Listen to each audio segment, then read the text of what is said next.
विवाहित स्त्री जेव्हा आपल्या पतीपेक्षा जास्त पैसा इन्क्रीज करायला लागते ना, एखाद्या कामामधून जास्त पैसा इन्कम मिळवू शकते ना, त्या टायमाला तिला असं वाटू लागतं की बाबा आता मी माझ्या पतीपेक्षा जास्त इन्कम इन्क्रीज करायला लागले आणि आता मला त्यांच्यावर डिफेंड राहायची अजिबात गरज नाही. पण एक गोष्ट अजिबात करू नका, आपल्या पतीला अजिबात कमी लेखू नका, कुठल्याच गोष्टीमध्ये त्याला कमी बघू नका. कारण की तुमच्या माथ्यावर जे कुंकू लागलेलं असतं ना, जो सिंदूर लागलेला आहे, त्यामुळेच तुमची शोभा आहे.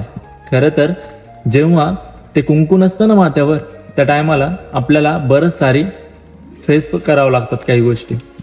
त्यामुळे आपल्या हक्काच्या व्यक्तीला रिस्पेक्ट देत चला.